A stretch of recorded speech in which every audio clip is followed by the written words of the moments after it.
E aí, pessoal, tudo bom?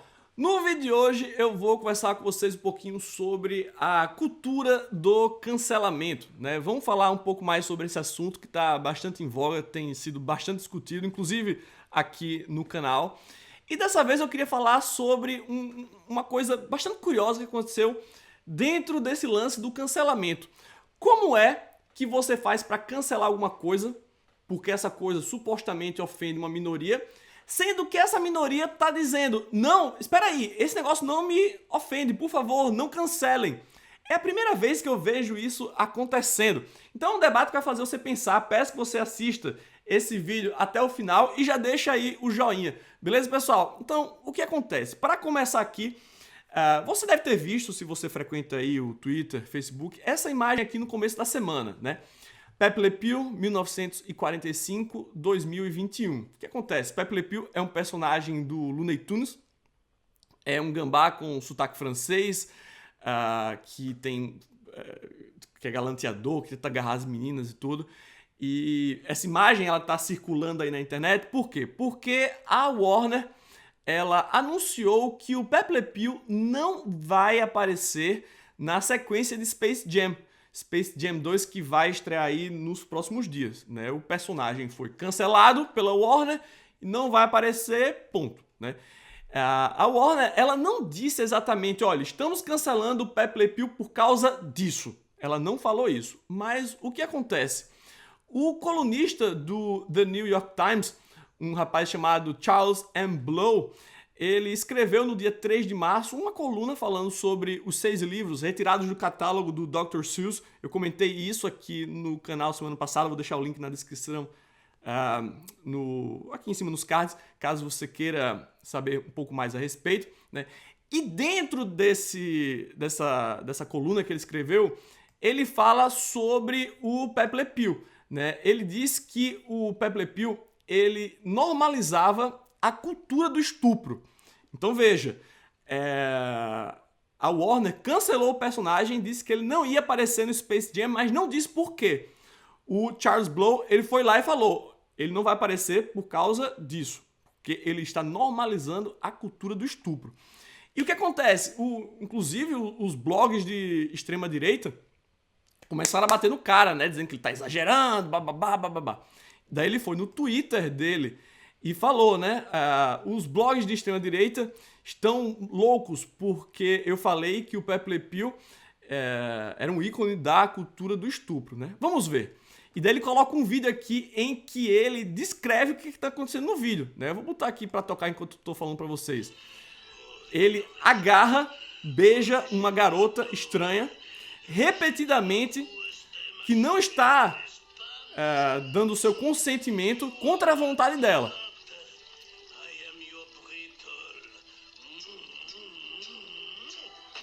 Então você vê, número 2, ela tá tentando sair de todo jeito, só que ele não larga ela. Ele continua ali, falando oh, je t'adore, nanana, em francês, e ela... E número 3, ele fecha a porta para evitar que ela escape. Então veja, se essa situação aqui fosse com 2 adultos reais, um homem e uma mulher, isso aqui claramente configura estupro, correto? Então, na década de 40, 50, quando isso aqui foi criado, talvez isso não fosse um problema, mas hoje isso aqui é visto como uma cena problemática e é normal, é compreensível que a Warner não queira continuar trabalhando com esse personagem, beleza? E eu também não vi os franceses lá, por favor, tragam Pepe Le Pew de volta. Os franceses estão, né? É um personagem que, além de ter esse lance da cultura do estupro, né, traz uma representação não muito bacana dos franceses, né? É um gambá, Le Pew, né? Le Pew, puer em francês significa feder, né? Além desse lance meio galanteador e tal. Enfim, mas não é esse o cerne do assunto hoje. Depois do Charles Blow ter mencionado o Pepe Le Pew, ele fala do Speed Gonzalez. Você sabe quem é o Speed Gonzalez? No Brasil, ele atende pelo nome de Ligeirinho, né? Ele fala aqui que o Ligeirinho ajudou a popularizar o estereótipo corrosivo dos mexicanos bêbados e letárgicos, né? Tá aqui, ó, escreveu isso. E daí o que acontece? Os mexicanos ficaram malucos, por quê? Aparentemente o Ligeirinho tá no filme, né? Mas já estão querendo cancelar o Ligeirinho também. Daí o Gabriel Iglesias, ele foi no Twitter e o que acontece? Esse cara que atende pelo nome de Fluffy, ele é o dublador do Speed Gonzalez. E daí ele fala, eu sou a voz do Speed Gonzalez no novo Space Jam. Isso quer dizer que vocês vão cancelar o Fluffy também? Vocês não podem me pegar cultura do cancelamento. Eu sou o rato mais rápido do México. E daí esse tweet dele aqui teve mais de 30 mil curtidas, né? E teve diversos comentários.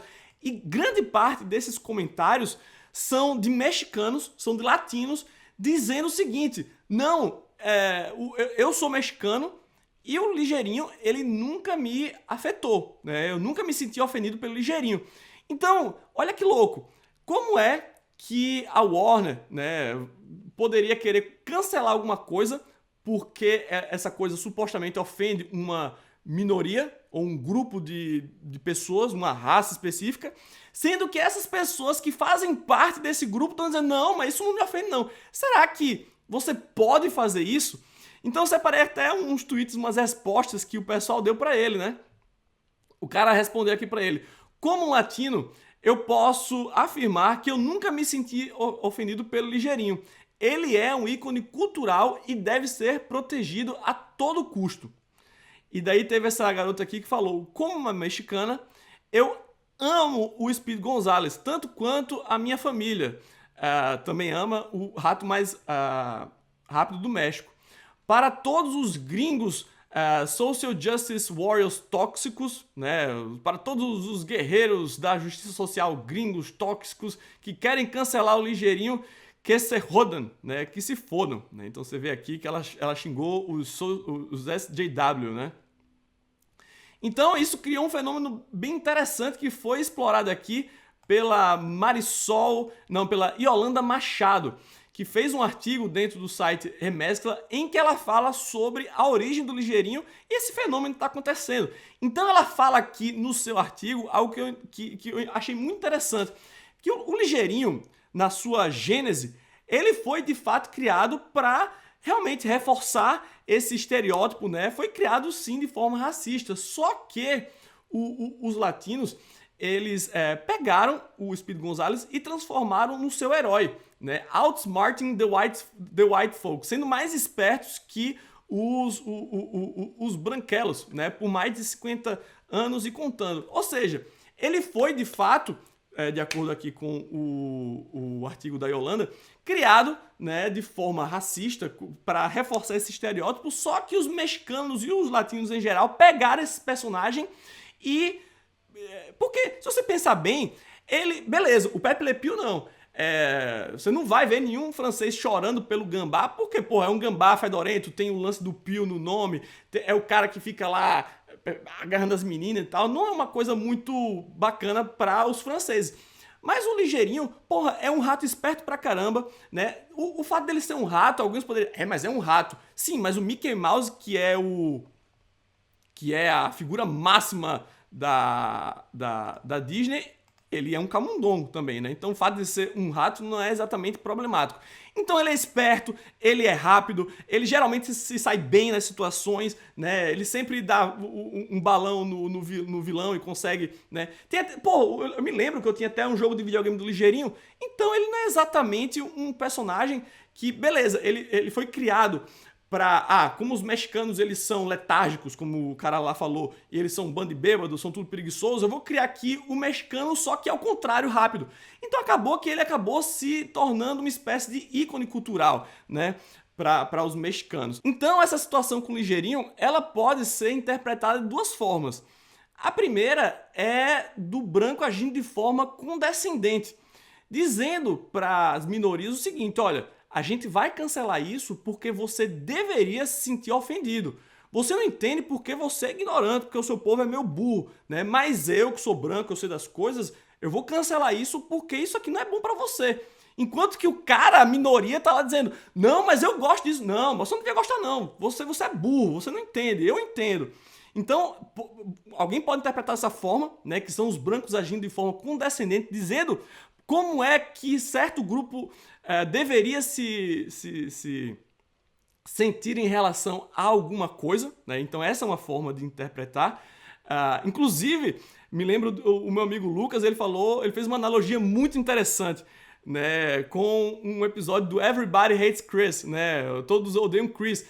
A professora, quando o garoto chega atrasado lá, o Chris fala assim, olha, o Chris, ele chegou atrasado provavelmente porque ele estava ajudando os seus irmãos negros viciados, né? Sabe como é? Esse pessoal negro aí tem problema com vício e tal. Então, veja, tem boas intenções, mas, tipo, condescendente pra caralho, né? Então, esse exemplo aí foi perfeito. A segunda forma de interpretar isso é exatamente o contrário. A gente não pode esquecer que nas eleições desse ano e também de 4 anos atrás para a presidência dos Estados Unidos, o Donald Trump ele teve uma parcela gigantesca do eleitorado latino no sul dos Estados Unidos que votou para ele. E alguém pode pensar, cacete, como é que um latino nos Estados Unidos, sofrendo o que eles sofrem, seria capaz de votar em uma figura como Donald Trump, né? Com toda aquela conversa de build the wall e tudo.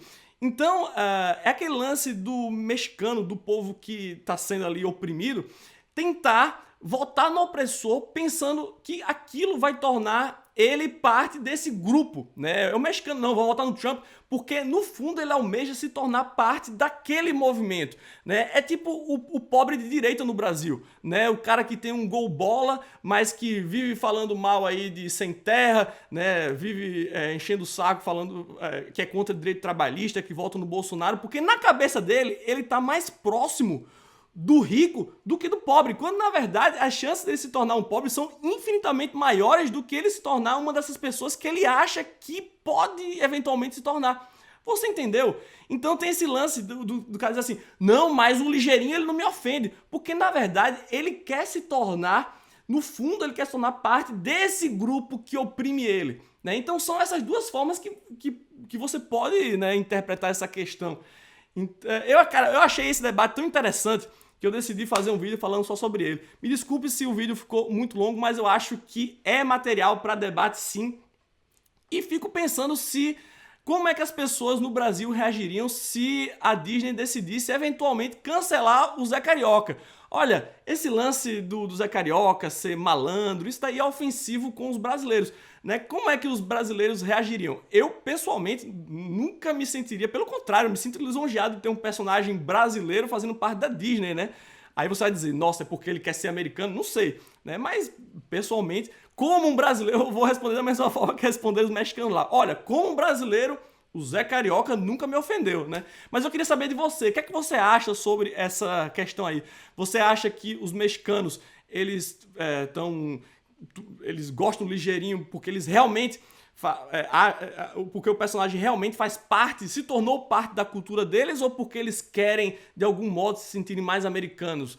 Ou você acha que o pessoal da Warner está sendo condescendente, querendo dizer para uma minoria como é que ela deve se sentir? Enfim, vamos continuar esse debate aí nos comentários, beleza? Espero que você tenha gostado do vídeo, como sempre. Não esquece de deixar aquele bom e velho joinha, se inscrever no canal, caso ainda não seja inscrito. E se já for inscrito, por favor, clica no sininho para ativar as notificações e não perder nenhum vídeo aqui do Comic Zone, beleza? Agora sim, eu vou ficando por aqui. Um grande abraço e até o próximo Comic Zone.